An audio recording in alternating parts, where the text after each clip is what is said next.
வணக்கம் மக்களே! கத்திரிக்காய் தொக்கு செய்யலாம் வாங்க. அது எப்படி செய்றதுன்னு பார்க்கலாம். இது மாரி செஞ்சு பாருங்க. இந்த வாட்டி கத்திரிக்காய் வாங்கின்னு வந்தா அவ்வளோ டேஸ்ட்டா இருந்ததுங்க. எண்ணெய் ஊத்திக்கோங்க, கடுகு உளுத்தம் பருப்பு போட்டு சீரகம் போடுங்க, வரமிளகா ஒரு 6 போட்டுக்கோங்க. நான் வந்து இது 1/2 கிலோ கத்திரிக்காய்க்கு தாங்க செய்றேன். கருவேப்பிலை, கடலப்பருப்பு போட்டு கடலப்பருப்பு வந்து எப்போ கத்திரிக்காய் செஞ்சாலும் கடலப்பருப்பு போடுங்க. டேஸ்ட்டு நல்லாயிருக்கும். வெங்காயம் போட்டுக்கோங்க. 2 வெங்காயம் எடுத்துக்கினேன். 2 பூண்டு ஒண்ணும் பாதியுமா இடிச்சு போட்டுருங்க. நல்லா வதங்குந்த கத்திரிக்காய் போட்டு வதக்குங்க. இது மாரி தான் பொடிசா கட் பண்ணேங்க இந்த கத்திரிக்காய் தொக்குக்கு. நல்லா வதங்கட்டும். வதங்குந்த தக்காளி போட்டுக்கோங்க. வெங்காயம் விட தக்காளி அதிகமாக போடணும். கொஞ்ச நேரம் மூடி வைங்க. நல்லா தொக்கு மாரி வந்துடும்.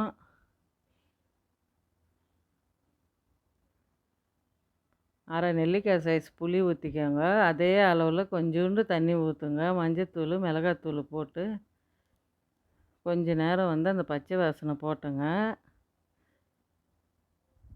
ஒரு டிஃப்ரெண்ட்டாக செஞ்சு வச்சா குழந்தைங்க வந்து நல்லா சாப்பிட்ருவாங்க.